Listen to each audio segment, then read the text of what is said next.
मंगलम भगवान विष्णु मंगलम गरुणध्वज मंगलम पुंडरीकाक्ष मंगलाय तनोहरि। कृष्णाय वासुदेवाय हरये परमात्मने प्रणताक्लेशनाशाय गोविंदाय नमो नमः। नमस्कार, स्वागत है आपका आचार्यवाणी में। मैं आचार्य डॉक्टर विक्रमादित्य आपके साथ हूँ। आज का विषय हमारा है तुला राशि वालों के लिए कैसा रहेगा। 25 तारीख की हम बात कर लेते हैं। 25 मई को शनिवार का अवसर द्वितीया तिथि है और ये बड़ी सुंदर तिथि है, नारद जयंती।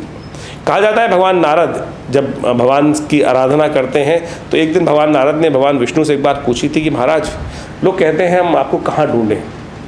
तो भगवान विष्णु ने बड़ा सुंदर नारद जी को जवाब दिया था, ना हम वसामि वैकुंठे योगी नाम हृदय न च मद भक्ता यत्र गायन्ते तत्तिष्ठामि नारद। यानी भगवान का जहाँ स्मरण उनके भक्त करते हैं, भगवान का वास वहीं होता है। ना तो वो साकेत में विराजते हैं हमेशा और ना ही योगियों के हृदय में विराजते हैं। वो तो भक्तों का गायन जहाँ हो, भक्त जहाँ भगवान विष्णु का स्मरण करें, भगवान विष्णु सदा वहीं रहते हैं। तो इस बात का हम ध्यान रखें। तो जैसा भगवान शंभू ने कहा था ना, ईश्वर सर्वत्र जो व्यापक हैं, ईश्वर को ढूंढने की आवश्यकता नहीं है। आंख बंद करके देखने का प्रयास करो, ईश्वर सर्वत्र है, सब जगह है, तो उनको कहीं ढूंढने जाने की ज़रूरत नहीं है। तो आप आंख बंद करके ध्यान करेंगे तो परमात्मा आपकी इच्छा से पहले ही आपके समक्ष उपस्थित होंगे। तो इस बात को हमको सत्य रूप में समझने का प्रयास करना चाहिए। नारद जी की जयंती है और ग्रह नक्षत्र भी आपके लिए परिवर्तन का सुंदर योग बना रहे हैं। शिव की उपासना करने का बड़ा सुंदर अवसर है। शनि महाराज को प्रसन्न करने के लिए शनिवार के दिन यदि आप भगवान शिव की आराधना करेंगे तो सुंदर तरीके से आपकी राशि के अनुसार से ग्रह दिखाई देते हैं कि आपके लिए कल्याणकारी योग बनते दिखाई देंगे। 26 तारीख का दिन रविवार का अवसर तृतीया तिथि है और इस दिन भद्रा भी विद्यमान है, जो सुबह 6:32 से लेकर शाम के 8 के करीब शाम के 6 के करीब 6 मिनट तक विद्यमान रहेगी। तो ऐसे में चतुर्थी व्रत है। और एक और बात ध्यान रखें कि इस दिन ज्येष्ठा नक्षत्र है।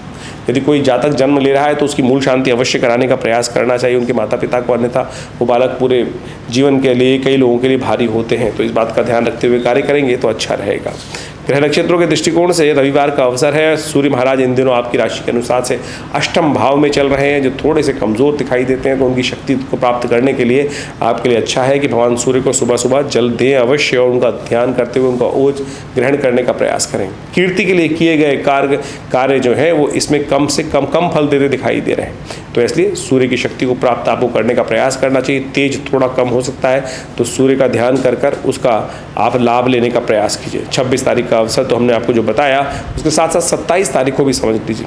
27 तारीख सोमवार का अवसर, चतुर्थी तिथि इस दिन उदया तिथि के रूप में विद्यमान है। चंद्रमा परिवर्तन होकर चतुर्थ भाव में आपके जाने के योग बना रहे हैं, जो शाम को सुबह तृतीय भाव में रहेंगे।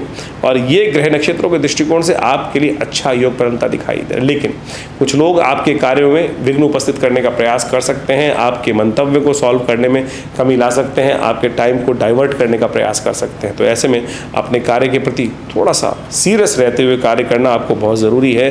कहीं बेकार में टाइम बर्बाद ना हो, इस बात का ध्यान रखते हुए कार्य करें। सोमवार का अवसर है, शिव का ध्यान करें, दूध का दान करें, आपके लिए अच्छे योग बन सकते हैं। 28 तारीख का अवसर मंगलवार का योग, और ये मंगलवार बहुत विशेष है। जेठ का पहला मंगलवार है, जब इसको कहा जाता है बुढ़वा मंगल, विशेष मंगल। कहा जाता है कि ज्येष्ठ के मंगल के दिन ही भगवान हनुमान जी को सबसे पहले भगवान राम जी के दर्शन हुए थे। तो इसलिए विशेष तौर पर इसका भगवान का स्तवन करने का बड़ा सुंदर अवसर है। और ऐसे शुभ योग में अवश्य हमको इसको वेस्ट नहीं जाने देना चाहिए। भगवान का स्मरण, सुंदरकांड का पाठ, हनुमान जी का पाठ, हनुमान चालीसा का पाठ जितना करेंगे उतना सुंदर योग आपकी राशि के अनुसार से बनेगा। ग्रहगण दृष्टिकोण से थोड़े खर्चे बढ़ने के योग दिखाई देते हैं आपकी राशि के अनुसार से। ध्यान रखें, अन्यथा न ले। इस बात को थोड़ा स्वास्थ्य का भी ध्यान रखते हुए कार्य करने की ज़रूरत है, तो वो आपके लिए बहुत ज़रूरी रहेगा। हनुमान जी का स्तवन करें, यह आपकी हिम्मत भी बढ़ाएगा और साथ साथ ग्रह नक्षत्रों में थोड़ा सा जो नेगेटिव प्रभाव है उसको भी ठीक करने का रास्ता आपको बना सकता है। तो ध्यान रखते हुए कार्य करेंगे तो अच्छा रहेगा आपके लिए, क्योंकि मंगल इन दिनों राहु के साथ युक्त होकर चल रहे हैं और वो कहीं ना कहीं आपके पुरुषार्थ में कमी लाने के योग बना रहे हैं। तो देखिए, सुंदर तरीके से सुंदरकांड का पाठ करें। सुंदरकांड का पाठ आपके अंदर सुंदर शक्ति का संचार करेगा। ये सुंदरकांड वास्तविक तौर पे हनुमान जी की शक्ति प्राप्त करने का मार्ग है। हनुमान जी ने कैसे शक्ति प्राप्त करी थी, भगवान की भक्ति को प्राप्त करने के निमित्त, भक्ति की खोज के निमित्त आगे जब चले तो भगवान के समस्त रूप से भगवान ने समस्त कार्यों में उनके निर्विघ्न पूर्ण करने के लिए स्वयं उनका साथ दिया। तो आप भी भगवान का सुंदर स्तवन करें, हनुमान जी का सुंदर स्तवन करें। हमने भी विवेकानंद योगाश्रम में पहले बुढ़वा मंगलवार पे सुंदरकांड का सुंदर पाठ रखा है, आप भी इसमें सम्मिलित हो सकते हैं। कार्यक्रम में सुबह जो शाम को यज्ञ रहेगा करीब करीब 5 बजे से आरंभ होगा और करीब करीब रात के 10 बजे तक ये कार्यक्रम चलेगा। आप भी इसमें सम्मिलित हों, भगवान का स्मरण करें, भगवान को सिंदूर चलाएं, सुंदर पाठ का पाठ करें, समस्त प्रकार के भगवान के संकीर्तन का में भाग लेकर सुंदर प्रकार से आपके जीवन को सुंदर करने का प्रयास करें। 29 तारीख का अवसर, बुधवार का योग, षष्ठी तिथि विद्यमान है और इस दिन ग्रह नक्षत्रों में जो बृहस्पति महाराज हैं आगे गति को बढ़ाते हुए कृतिका नक्षत्र के चतुर्थ चरण पर प्रवेश कर रहे हैं। सूर्य के नक्षत्र में चलते हुए चतुर्थ चरण में प्रवेश करते हुए जो बृहस्पति है बहुत जल्दी गति से आगे बढ़ रहे हैं और अपनी शक्ति को प्राप्त करने के लिए ललायित हैं। ऐसे में ग्रह योग के दृष्टिकोण से भी आपकी राशि के अनुसार से यदि हम बात करें तो विशेष तौर पर थोड़ा सा खर्चों को आपको तुरंत ध्यान देने की ज़रूरत है। मनोमस्तिष्क में थोड़े से विचारों में कहीं ना कहीं जिद आपको परेशान कर सकती है, तो इसलिए प्रैक्टिकल काम करने का आपको प्रयास करना चाहिए। सबसे अच्छा ये रहेगा कि भगवान गणेश का स्तवन करें, भगवान विष्णु का पूजन करें, इसको आपसे आपके कल्याण के योग बनेंगे। 30 तारीख का अवसर, बृहस्पतिवार का दिन, सप्तमी तिथि, कालरात्रि भगवती का स्तवन करने का दिन है। कालाष्टमी का सुंदर योग है। भगवान भगवती पार्वती का, भगवान शिव का सुंदर तरीके से स्तवन करते हुए उनका पूजन करने से आपके कार्यों में शक्ति प्राप्त होने के योग बन सकते हैं। चंद्रमा और शनि का योग आपकी राशि के अनुसार से पंचम भाव में विराजमान है, जो कहता है कि आपके कार्यों का पूर्ण फल आपको प्राप्त होने के योग बनेंगे और जो कहते हैं कि जितना अंतःकरण पवित्र रूप से आप काम करेंगे उतना ज़्यादा आपको कार्यों में सफलता प्राप्त करने के योग बन सकते हैं। आमतौर पर हमारे मन में कई प्रकार के संकोच चलते रहते हैं कई बार कि हम जो कार्य कर रहे हैं उसका क्या निष्कर्ष होगा। तो आज के शुभ योग में आप जो भी कार्य करेंगे उसका पूर्ण फल प्राप्त होने के योग अच्छे बनते दिखाई दे रहे हैं। कोई आपके मन के प्रति, कोई आपके प्रति हीन भावना, कई बार क्या होता है हम चलते चलते ऐसे फोबियाज में आ जाते हैं कि हमारे बारे में लोग क्या सोच रहे हैं। आज का ग्रह योग इस प्रकार का है आपकी राशि के अनुसार से भी 2-3 दिन के लिए कि जो भी आपके नेगेटिव विचार रखेंगे आपके प्रति उनका खुद ही नेगेटिव प्रभाव उत्पन्न हो जाएगा, उनके जीवन में खुद ही उसका नकारात्मक प्रभाव उत्पन्न होगा। तो सुंदर तरह से निर्द्वंद भाव से आगे चलते हुए कार्य करने का प्रयास करें, भगवान शिव का ध्यान करें, हो सके तो पीली चीज़ों का दान करें, आपके लिए अच्छा होगा। 31 तारीख ये परिवर्तन का दिवस है और इस दिन वृषभ राशि में बुध भी प्रवेश कर रहे हैं। ये बना रहे हैं यहाँ पर आकर चतुर्ग्रही योग। सूर्य यहाँ पहले से विद्यमान है, बृहस्पति चल रहे हैं, शुक्र यहाँ चल रहे हैं और साथ साथ बुध भी यहाँ पदार्पण करने के बाद आपकी राशि के अनुसार से चतुर्ग्रही योग बन गया है। ये चतुर्ग्रही योग आने वाले कुछ समय में मन में ऐसा भाव उत्पन्न कर सकता है आपकी राशि के अनुसार से कि थोड़ी सी वीतरागिता बढ़ा सकता है।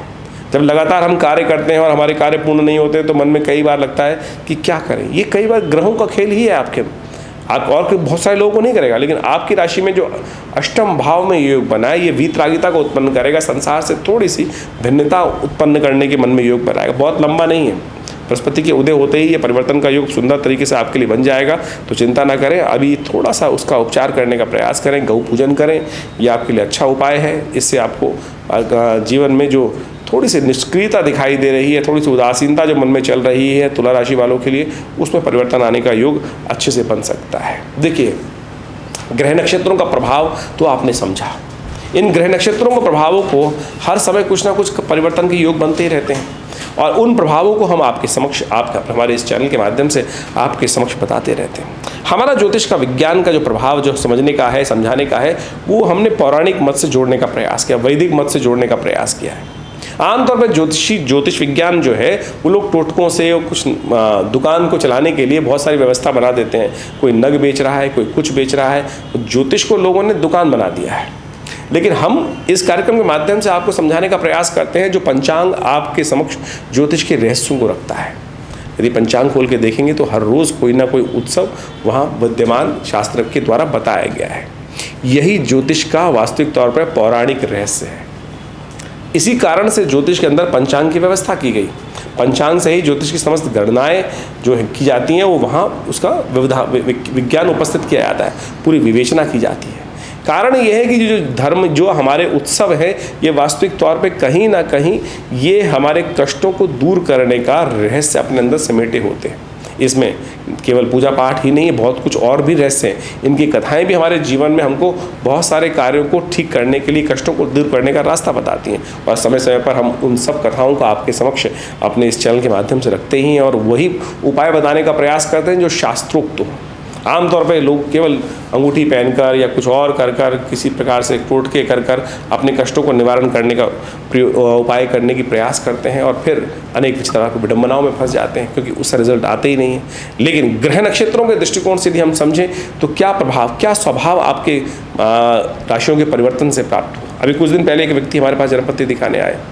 ग्रह गोचर दृष्टिकोण से वैसे तो रोज बहुत सारे लोग जुड़े ही रहते हैं, लेकिन आपके गोचर के प्रभाव से जो ग्रहों का परिवर्तन का योग बन रहा है वो आपकी मूल जन्मपत्री के साथ कहाँ किस प्रकार का योग बना रहा है। अब गोचर के दृष्टिकोण से कुछ ग्रहों का परिवर्तन हुआ, बृहस्पति का परिवर्तन हुआ, वो बहुत सुंदर है, लेकिन आपकी वास्तविक जन्मपत्री में आपका बृहस्पति ऐसा है कि जितनी उसकी शक्ति प्राप्त होगी उतना ज़्यादा जीवन में कष्ट होने के योग बन जाएंगे। शनि जितने किसी के लिए ऐसे होते हैं कि किसी के लिए योग कारक हैं, जैसे कोई कई राशियाँ हैं जिसके अंदर शनि अशुभ है ही नहीं, शुभ है, तो अब कितना ही सुंदर योग आपकी राशि में गोचर में ग्रह नेगेटिव प्रभाव कर रहा हो, लेकिन उनके लिए तो वो शुभ प्रभाव करेगा ही करेगा। कौन सी दशा चल रही है, क्या चीज़ चल रही है, उन सब विधानों को हमें समझने का प्रयास करना चाहिए। और जहाँ हमने उत्सव की बात करी है तो समय समय पर बहुत सारे उत्सव विशेष प्रकार से आते रहते हैं। अभी 6 तारीख को बहुत बड़ा उत्सव आ रहा है, वट सावित्री व्रत, शनि जयंती है उस दिन। और देखिए शनि को मनाने, मैं इस बात को विशेष तौर पे आपके समक्ष रखना चाहूँगा यहाँ पर कि शनि को मनाना बहुत ज़रूरी है। शनि विशेष तौर पे दंडाधिकारी हैं, कर्माधिकारी हैं, न्यायाधीश हैं, जो आप कर्म करते हैं उसके अनुसार से आपको फल देने का प्रयास करते हैं। आमतौर पे लोगों के मन में यही विचित्र भावना होती है कि मैंने कोई गलत नहीं किया। अरे आपके द्वारा ही कहीं ना कहीं, अभी नहीं तो पहले कभी कुछ ना कुछ अशुभ किया गया हो, जिसके कारण से हमारे जीवन में वो कष्ट का भोग हमको प्राप्त हो रहा है। किसी पड़ोसी के किए हुए कर्म का प्रभाव हमारे जीवन में नहीं आता। ऐसे इसको इस प्रकार से समझने का प्रयास करना चाहिए। एक ज्योतिषी एक बार एक रेल से जा रहा था, रास्ते में, पुराने ज़माने की बात है, हमारे पिता ने हमको ये कथा सुनाई थी बहुत बढ़िया तरीके से। और उस ज्योतिषी ने बेसिकली जब सीखते तो ये कथा आती थी, समझाई जाती थी ज्योतिष को। तो क्या वो जन्मपत्री, जब आमतौर पर ज्योतिषी लोग हाथ देखते हैं, किसी रेल में पहुंच जाए तो एक ज्योतिषी महाराज पंडित जी देखें तो अरे महाराज मेरा भी हाथ देख लो, महाराज एक मेरा भी हाथ देख लो। हुआ क्या, ज्योतिषी जिसका भी हाथ देखे उसको लगे कि इसकी मृत्यु आ रही है। 1 का हाथ, 2 का हाथ, 3 का हाथ, 4 का हाथ, जिसका भी लोग हाथ देख रहा। अब ज्योतिषी जी परेशान हो गए। 1 को बताया मृत्युतुल्य कष्ट, 2 को बताया मृत्युतुल्य कष्ट, 3 को बताया मृत्युतुल्य कष्ट। ज्योतिषी का दिमाग कुछ ठनका, वो तुरंत अगले स्टेशन पे गाड़ी से उतर गया। आगे जाके पता चला कि उस गाड़ी का कुछ दुर्घटना घट गई और बहुत लोग उसमें दुर्घटनाग्रस्त हुए। तो ये वास्तविक तौर पे हमें समझें कि ये ज्योतिष विज्ञान जो है प्रत्यक्ष विज्ञान है। और आप समझें जब कष्ट आना होता है तो उसी प्रकार के लोग एक ही जगह पे एकत्र हो जाते हैं। वो सारे उस प्रकार के कर्म किए हुए लोग कहीं ना कहीं, कई बार लोग कहते हैं ना मैंने थोड़ी गलती करी थी, मेरे पड़ोसी ने गलती करी थी, आग लग गई, मैं भी फंस गया। अरे आपके भी कहीं ना कहीं ग्रह योग होंगे जो घेर घोट कर आपको वहाँ ले आए। लेकिन यदि हम धर्म का, उस उपाय का छाता ले ले तो हमारे उन दुष्कर्मों का प्रभाव हम पर कम हो सकता है। तो ऐसे ही हम आपको बताने का प्रयास कर रहे हैं कि ये जो उत्सव हमारे ज्योतिष ऋषि मुनियों ने सुंदर व्यवस्था करी, ये उसी की श्रृंखला में से हैं। यदि हमारे जीवन में कष्ट आ रहे हैं उनको निवृत्त करने के लिए परमात्मा का नाम ही है। बहुत सारे लोग कहते हैं मैं तो परमात्मा का नाम लेता ही नहीं। तो वो आपकी इच्छा है, वो आपकी इच्छा है कि लो ना लो, व्यवस्थाएं हैं, सत्य तो सत्य अपनी जगह स्थित रहेगा, आप मानो ना मानो। जैसे आज एक राजा कोई है जिसका राज्य चल रहा है उस क्षेत्र में, लोग कहें मैं तो तेरे को राजा मानता ही नहीं। अरे तेरे मानने ना मानने से कोई राजा थोड़ी होगा, वो राजा है तो है। सूर्य निकल रहा है तो दिन है तो है, किसी कहे भाई नहीं दिन नहीं रात है तो किसी के कहने से कुछ नहीं है। तो ग्रहों का प्रभाव जो है वो उसी प्रकार से रहेगा। उसको ठीक करने के लिए अनेक उपाय शास्त्र में वर्णित है। तो हम बात कर रहे थे आने वाली 6 तारीख की, 6 जून वट सावित्री व्रत है। और हमने अपने आश्रम पे सुंदर व्यवस्था अनेक वर्षों से करी है कि जो आज की तारीख में लोग शनि को प्रसन्न करने के लिए शनि की बड़ी बड़ी मूर्तियों का निर्माण कर रहे हैं और तेल पर तेल और अनेक प्रकार के उपाय ये सब कर कर केवल हम डाल आते हैं, शनि पर डाला है तेल और बस एक दिया जलाया है और कहे हमारे शनि महाराज ठीक हो गए। ऐसे कष्ट नहीं करते, समझ लीजिए ऐसे शनि पसंद नहीं होने वाले। शनि वास्तविक तौर पर योग रत है, नित्यम योग रताय च तुष्टो ददासी वैराज्यम रुष्टो हरसि तत्क्षणात्, यानी सत्य को समझने वाले हैं और जीवन के कष्टों को दूर करना चाहते हैं। तो हमने एक बड़ा सुंदर सिद्धांत निकाला, हनुमान चालीसा के अंदर एक पाठ आया है कि और देवता चित्त न धरहि हनुमत से ही सर्व सुख करे। तो इस कलिकाल में हनुमान जी अजर अमर हैं और उनको सुंदर शरीर से आशीर्वाद भी प्रदत्त है कि जो भी आपका भक्त करेगा रहेगा, आप उन पर शरीर का कष्ट नहीं होगा। और हनुमान जी कैसे प्रसन्न होंगे? जब तुलसी बाबा बोलते हैं जय जय जय हनुमान गोसाई कृपा करहु गुरुदेव की नाही, तो अगली लाइन आती है जो शत बार पाठ पढ़ जोई छूटई बंद महासुख होई। तो रविवार उस दिन 6 तारीख को बृहस्पतिवार का अवसर है, हमने यही किया है। 108 हनुमान चालीसा का सुंदर आश्रम में व्यवस्था रखी है, 8 घंटे तक चलेंगे। साथ शनि ग्रह शांति महायज्ञ का सुंदर कार्यक्रम रहेगा, आप भी उसमें सम्मिलित हों, आएँ, उस यज्ञ में बैठें यज्ञ में। उसके बाद 8 घंटे तक सुंदर ये हनुमान चालीसा के पाठ चलेंगे। जो शत बार पाठ पढ़ जोई छूटे बंद महासुख, सत्य माने किसी और उपाय की आवश्यकता नहीं है। यदि आप करेंगे तो आप स्वयं उसका अनुभव कर सकते हैं, लाभ ले सकते हैं। विवेकानंद योगाश्रम में सुंदर कार्यक्रम रहेगा, आप इसमें सम्मिलित हों, देखिएगा भगवती कृपा से उस सुंदर तपस्थली पर जहाँ नित्य 8 घंटे आज भी यज्ञ होता है। भारतीय संस्कृति यज्ञ प्रधान है, लोग यज्ञ शून्य हो गए हैं। जन्म से लेकर मृत्यु पर्यंत तक हमारी संस्कृति में यज्ञ ही यज्ञ हैं।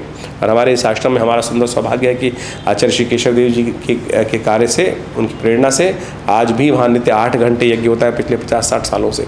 तो आप भी उस यज्ञ में सम्मिलित होकर सुंदर तरीके से इस कार्यक्रम में सम्मिलित हों। देखिएगा ग्रह नक्षत्रों का योग नेगेटिव प्रभाव को पॉजिटिव करने में, दुष्प्रभाव को बचाने के लिए आपको सुंदर लाभ प्राप्त होगा। आइए विवेकानंद योगाश्रम में 6 जून को आपके कष्टों को दूर करने के लिए हनुमान जी के स्तवन से शनि भी सुधरेंगे। शनि के प्रभाव को भी, नेगेटिव प्रभाव को भी आप अपनी रक्षा को प्राप्त करने के निमित्त योग बना सकते हैं। ज्योतिष वो विज्ञान है जो हमें भविष्य को दिखाता है, समझाता है कि आने वाले समय में हमारे भविष्य में क्या कुछ घटने के योग हैं, और उसके साथ साथ निदान का रास्ता भी बताता है, बीच में मझधार में छोड़ता नहीं है। यदि ज्योतिष विज्ञान की सहस्त्रों शाखाओं को हम समझ लें, चाहे वो ज्योतिर्विज्ञान है, चाहे वो ग्रह नक्षत्र विज्ञान है, चाहे वो नक्षत्र के अनुसार से, चाहे वो हस्तरेखा विज्ञान है, चाहे वो सामुद्रिक शास्त्र है, उन सब के माध्यम से आप जीवन में चल रहे समय को, समस्याओं को समझने में एक रास्ता प्राप्त कर सकते हैं, किस कारण से हुआ। इसके बाद निदान, सबसे इंपॉर्टेंट चीज़ निदान ही है, रेमेडियल एस्पेक्ट जो है। आप किसी चीज़ को डायग्नोज कर लें, उसके बाद उसका रेमेडियल एस्पेक्ट ना समझ पाएँ, लेकिन रेमेडीज़ को एक्सपेक्ट करने के लिए बहुत सारा हमको सही मार्ग पे भी चलने की ज़रूरत है।